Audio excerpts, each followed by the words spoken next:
How's it going, everybody? Today, I'm going to talk about shifting your perspective to starting to see your life as already having the things that you want mentally, physically, emotionally, not particularly. Now, it could be manifested as physical kind of like external events, but I'm more speaking about how to become the version of you that you want to be, meaning like sitting, check it out, beautiful. That's a beautiful sign. That's a, if you can see it, I don't know if you can see it, but it's a beautiful deer. Anyway, sorry, but shifting to become the version that you want to be. And what I found with this is that it's really interesting because the way that our body and mind and spirit work is that you are what you think that you are. So I've had many experiences where I shifted my perspective without doing anything externally. I just kind of like, I had a realization in that moment that, you know, like my experience is based off of what I think about it, and it's based off of my perspective and everything like that. And I realized that my entire life I'd been programmed to believe that that in order for you to see shifts in your reality, when I say shift, what I mean is like to see a difference in perspective in your reality, then what I thought that you had to do was to physically change something in order to be able to see that change. I thought that there would have to be some sort of tangible thing that changed in order for me to see a tangible change in myself. And what I realized was that in reality, what you actually need is to have an internal shift in perspective, and then that then reflects outside. So like I keep saying, like everything is backwards in this life, and it's really weird. Like the way that you've been taught to do everything is literally like backwards from the way that is most efficient of doing it. So like they say in this lifetime, they're like, okay, if you want to succeed in life, then you go out and you go get it, right? And these people, they go get it, and then after they have it, they're like, I'm still missing something. Meaning they're walking around their entire life with a hole in their aura or a hole in their heart, or they're feeling like they're missing something, like there's something wrong, something needs to be changed, something's not right, something there's something that needs to be done right now, right? And the shift is to see that there's nothing that needs to be done, but to change the way that you are seeing what is being done, because the will is being done. Your will is being done. The divine will is being done. Everything that we're doing is a manifestation of divine will. But the thing is that the ego, which is your perception of life based on a limited, narrow point of view, the ego is. And the funny thing is that the ego actually, and I've said this in a previous one too, but the ego actually is it's a recent manifestation of consciousness. And it was manifested because basically when like the physical world is perceived as being separate from the spiritual world, even though they're all the same thing. So there has to be some sort of way that the physical world became manifest externally from the spiritual world, because you were born from the spiritual world and you moved into the physical world. But the thing is that there's no difference between the physical and the spiritual world. So there has to be a connection there that was there but has been disconnected in order for you to veil yourself from the spiritual.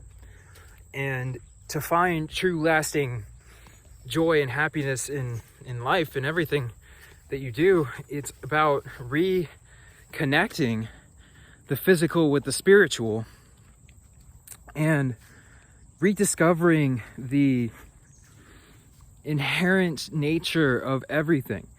What I mean by that is like to discover the love that is permeated in everything, and then to manifest the physical using the principles of the spiritual rather than using the ego and the mind. So it's seeing that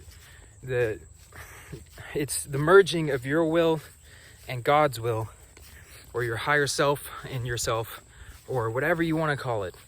I know that the past few years before I started having spiritual awakenings and things, I had a pretty hardcore aversion to the word God, and I didn't understand what that was, and it almost brought me I almost felt offended when people would say God, because I didn't understand what they were talking about, and I thought that they were talking about this external kind of thing, and most people were, honestly. But now it's starting to shift to where most of the people that I see that are talking about God are not talking about this kind of this monarchical like ruler. They're talking about the force and the permeating life force that sits inside of every single cell of every single being, that actually is the being of the beings. Like, there has to be something here that brings us back into being. And what I mean by being is a state of consciousness where things just happen. Things are just happening. There's no mental jargon going on in your mind about what should be happening, because you know in your mind, in your body, in your spirit, you know that what's happening is for the greatest will of yourself and of everything. And no matter what it is that you experience, it's phenomena that's occurring in front of you. It's something that it's not real in the sense of permanency. The perspective shifts to see the impermanence of everything, but also it shifts to love the impermanence of everything, no matter, or like how the Buddhists say, which is this too shall pass.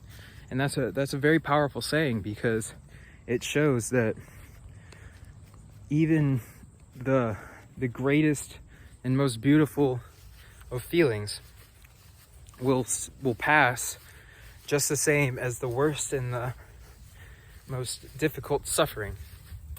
And in the true sense of it, the suffering and the joy are the exact same thing.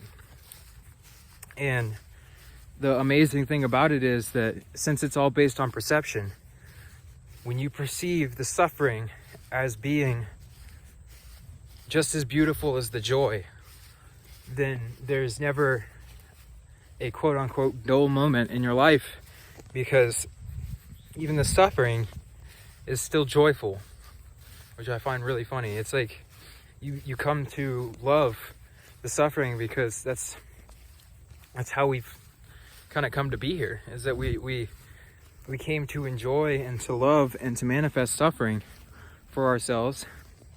And all of it's been for a reason. It's been for the reason of redirecting our consciousness back to the divine will and love that makes up everything.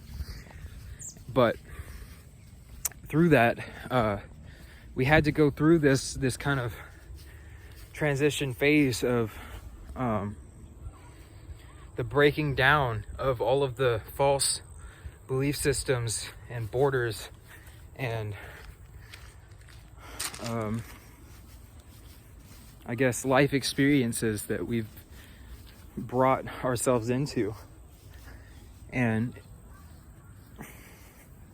it comes to be a play of existence and a dance where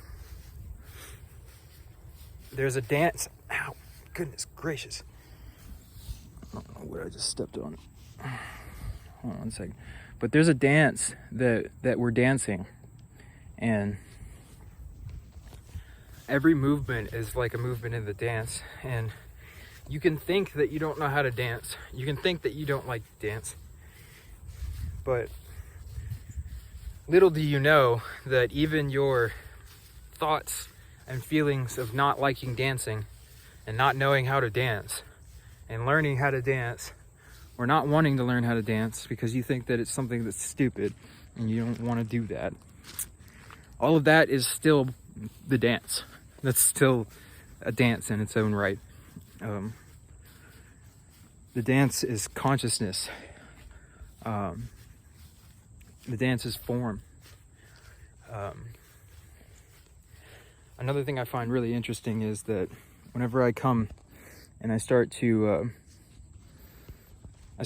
speak, it's almost like time stops while I'm doing this. It's almost like this is one of the only things in my life. I mean, not only, like skiing. I really like skiing. I like wakeboarding. I like to what else do I like to do? I mean, like, I love sports, you know, a bunch of other stuff. There's anything athletic and active that I love to do. But when it comes down to it, a lot of it doesn't kind of satisfy me or satiate me the same way that this does. Speaking to a camera or just speaking my truth. And it's weird because, like, this is such a low level of speaking my truth as well, because I have such more deep and amazing things that are sitting inside of me that I literally, like, I'll have this urge and I'll have this wonderment and this, like, this thing that I know if I were to say it out loud that it would change literally 40% of the people who watches it. Like, it would change their life in a positive way. And then there's something inside of me that where I'll either get distracted and then forget about it enough to where I don't feel like I could articulate it in the right way, or I'll be in a group situation and I'll be like, oh well, I can't hit the record button right now because I'm in the middle of something, and then maybe it'll come back later or something like that. But, and I say this so that you guys can resonate with it too, especially if you're trying to do something creative for yourself, and to not give up, because I know that you have something inside of you that if let out, it would change the entire world. Every single person has this in them. Every single person has something inside of them where if they were to express it, it would change the world for the better in a significant way. And imagine if just 5% of the population found what that thing was and expressed it to the world. And then say just 5% of the population picked that message up and 40% of them got that. That would be a very, very, very big jump in consciousness for the planet. And that shift in consciousness would be immediately manifested in better positive feelings for everybody. And the funny thing that is, you know what, this one is going to go on the next video about why we've been experiencing the emotions we have as a collective, what you got to do to both be in the emotion but not of the emotion, and then also how revelations in a single person's consciousness changes the entire collective for the better.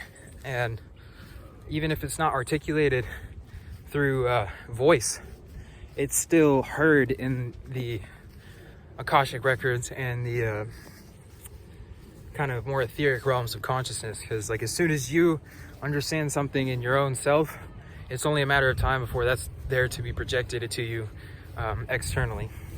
And that doesn't mean that it's going to be in the next 10 minutes or 10 days or 10 years or 100 years. Time is relative, so a matter of time could be anywhere from 1 second from now to 1 million years from now to an infinite amount of time later. time is relative and not real. So, you know, a million years to me could feel like 10 years to you, or the opposite. You know, 10 years to me could feel like a million years to you. I feel like that's probably more along what's truth, where the more that you expand your consciousness, the more that you're able to utilize time. And so the more you expand your consciousness, the more you're able to kind of like have more experiences in a smaller amount of time, because you see time from a different perspective. So you can literally have, I'd say, 1,000 years worth of experience in the span of 1 year by having your consciousness shift 1,000 times more broad in the span of 1 year. And then imagine doing that for a whole lifetime. That's what the third density is for. That is literally what the third density is for the realization of that time is so relative that we can expand our consciousness by 1,000 years every single year, by just understanding that if we can expand ourselves 1,000 times more with our concept of time and our concept of taking on information, then we can literally have hundreds of lifetimes worth of experience in one singular lifetime. And that doesn't mean that you're having physical experiences, like 100 lifetimes worth of physical experiences.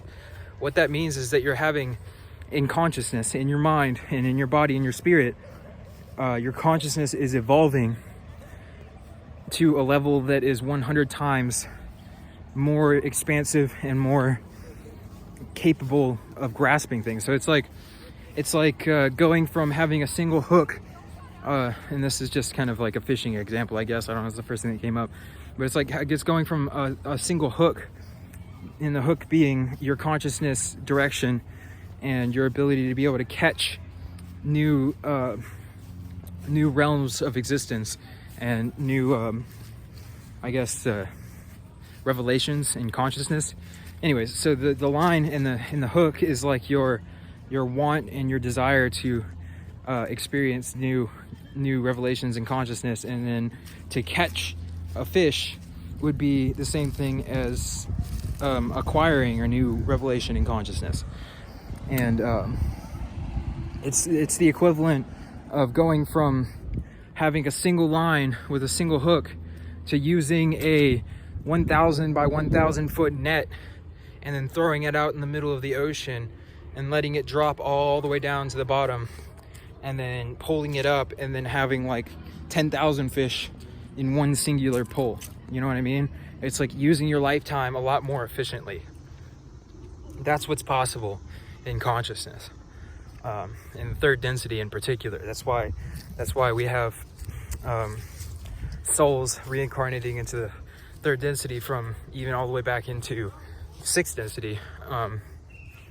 It's because this realm of existence, since the veil is so thick, it's basically like the risk versus reward is much higher here. So you risk losing your memory of your past incarnations and possibly shifting polarities and maybe losing a lot of experience by maybe not acting the way that your soul would want you to act. But the positive is that you have the chance to be able to accelerate your evolution in consciousness to a level that is absolutely unbelievable. And when I say unbelievable, it's like unbelievable until you actually experience it, and then it's completely believable. But I've even experienced this, where when I became aware of my soul's existence and, you know, how many levels of existence I've been in and what density of consciousness I came from, I then was able to tap back into that kind of perspective, only a little bit, but still enough for it to make a significant difference. But to tap back into that perspective of that sixth density state of consciousness. So then coming back into the third density, every experience that I have, my spirit and my mind and my body are working together in a point where I can take information from much more of the experience, and I can also take information from much more of the time that I have. And it's like It's like it's extended each second to being the equivalent of a minute. But what I mean by that is that the amount of information that I hold on to every second is the equivalent, and it's probably more than this, honestly, but it's the equivalent to 2 years ago what I would have held on to in 1 minute, I can hold on to in 1 second now. And that therefore shifts my entire state of consciousness and my entire perspective to be able to have, you know, in this case, 60 times more experience in every second than I would have before.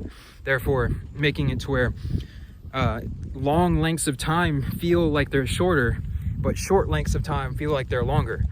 So you may be able, and this is living in the moment, so you may be able to when you look back on it, it'll look like, you know, 100 years went by in the span of a blink of an eye, but while you're in it, it feels like every second is 100 times longer than what it was before. So it's actually like, it's a shifting of perspective from almost to a complete opposite perspective from what the third dimensional perspective is, which is where every second feels short, but the span of a lifetime feels long. It's kind of shifting to the opposite of that and seeing the span of a lifetime is short in the span of an entire soul, but you can bring your extended ability to be able to experience more and more stuff to this third density.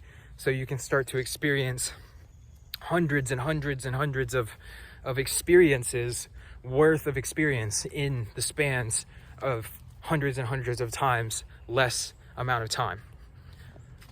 I find that is probably one of the biggest revelations in consciousness that I've experienced tangibly. All right, so this went a little longer than I was expecting, but I feel like it was some pretty good information. So definitely gonna post this one up today, and then I think I have maybe one more that I haven't posted, but I'm probably gonna film a few more today because I feel pretty good. And the sun, it's like 100 degrees out here today, but it feels so good. And I know I'm sweating, but like honestly, another thing, eating a raw diet has now brought me to the point where when I am in the sun, I don't get hot anymore. I don't feel overheated. I don't feel like it's too much. I don't feel, even when it's 100 degrees outside, it feels like I'm sitting in a warm bath. That's literally what it feels like a bath of sunlight. But you know that comfort that you get when you sit in that? It's like that no matter how hot it is. And it's never uncomfortable, and the breeze feels like AC on me. Walking inside doesn't make me stupid cold either. So it's like my body now has the ability to be able to adapt to temperature much quicker, and to literally sit comfortably outside no matter what it feels like. I find that so good because I love being outside, and at this point now I just get more and more energized from being in the sunlight because it just feels so good to me, and literally like it just gives me more and more and more energy. And I find it still hilarious that I see other people who get so drained from being in the sun, and the reason why is because they they reject spiritual light. They reject their own light. So why would they take on the energy that the sun has to give if they don't even take on their own energy that they have to give? Meaning, like, if they suppress their light that they have to put off, then obviously metaphorically what's going to happen is that the light that's being put off by the sun is going to be suppressed by them as well, which means that the energy that's inside of the sun rays is not being taken in by the body and therefore is rejected, and then the body is sent into a state of almost shock in a way where it starts to shut down because it doesn't know how to interpret and incorporate this high energy. And when you start to change your vibration, then you start to become the same energy as the sunlight. And now it feels like I am a light of my own. I radiate light off myself, and I could heat up an entire room just by walking inside of it, especially after sitting out in the sun for a while. I've literally noticed that where I walk into a room, especially one that has a lower vibration, and you can feel the energy of the room, like it feels cold, and like I bring in this heat, and then you can literally see the moods on everybody's faces change and everything. I don't know, I've gotten really good at radiating spiritual and physical light, I guess, but I really enjoy this kind of stuff, you know, and I feel like this is literally my life path, and I feel like this is the things that I'm supposed to talk about. This is what I'm supposed to experience, and I know that this is going to take off sometime soon. I know at the moment I only have 67 subscribers, but that means nothing, and I appreciate everybody who is subscribed right now too, and especially people who are watching all the way to the end of this at a 25-minute video, 26-minute video. You're really appreciated, and I really, really, truly appreciate you. And even if I only had 1 subscriber, I would still be making these videos, as long as I could help 1 person. So to have 67 people that I can help, really actually, it brings warmth to my heart. And then one last thing is this Diamantina quartz Lemurian. What do you think about that? I've been working with it. Beautiful. And then Colombian Lemurian as well. I have another smaller Colombian one, and honestly, the Colombian one resonates with me a little bit more than this does. Wow, it's like that is literally, that crystal is me in crystal form. It feels like, it literally feels like that. Like, it feels like I'm like, I don't know, it's like the beauty that I want to see in myself. Like I can look at the crystal and be like, wow, this is like such a beautiful manifestation. But it just helps me bring myself back into a state of consciousness that is grateful, like really, really grateful. And that's what I find a lot with crystals as well, like especially beautiful crystals. Like, hold on, I got more in my pocket. Another one that I carry a lot is this piece of blue kyanite. And you probably, if you watch my videos, you may have seen this in my hand on a few different videos. And then also, while we're on the topic, I have a piece of, and this is a little bit newer. Well, it's got my keys on it, but I have a piece of Brazilian phenakite as well. And I've been carrying or wearing this one every day since I've had it. And if you're wondering, it's 28 grams or 1 ounce, which is a really big piece. But that one, and then on this necklace as well, I have a piece of Brazilian phenakite right here, and then Rosafia, azestulite, and saphrodite, and moldavite. And then the other ones that I've been working with but lately have been Libyan desert glass, which I have down here, and then Darwin glass and black tektite as well. And there's been a few more, like Herkimer diamond and other stuff like that. And then there's a Herkimer diamond also on this necklace too. But I'm kind of putting this out there that what I'm doing now is I'm gonna start selling crystals and pendants and other things like that. And what I'm gonna do is I offer a custom wrap where I basically you tell me what it is that you're experiencing in your life, what it is that you want, what it is that you desire, how you feel, you know. And then like I also intuitively go into other people and do readings and stuff like that as well. And I also do these things called soul body aura drawings if you're interested. But basically what I'm going to do is go into you and then pick out the crystals that your soul resonates with the most. And then I am going to put them together in a way that is intentional, meaning you tell me the intention that you need, and then I'll put the crystals together in a way that reflects that intention and amplifies it to where when you wear it, you can feel a physical and mental and spiritual difference in yourself. And then secondly, also, I've said this also in other videos too, where I have had many a past life regression where I remembered being a Reiki master. And through that, I've actually remembered how to do Reiki, not based on the symbols and the kind of textbook stuff that is taught nowadays, but based on true energetic movement and ancient healing techniques using crystals and the movement of energy.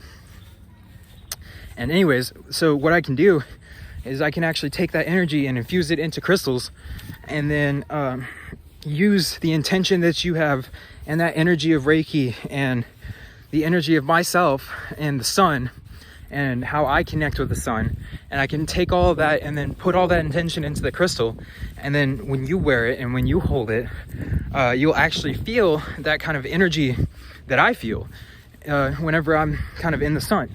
You know what I mean? Like, because what I would love for everybody to experience is the ability to be able to photosynthesize this light, and to feel this burst of euphoric energy that I get while I'm in the sun. And I'm not even joking, you guys. Literally, like, just being in the sun and having a beautifully sunny day like this, it makes it to where I don't crave things. I don't even crave food. Like, the sunlight literally works like food for my body. And while I'm in the sun, I don't need to eat anything. Like, I'll eat some bananas because I like to satiate my stomach. But until like 7 or 8 o'clock, I don't really eat much of anything other than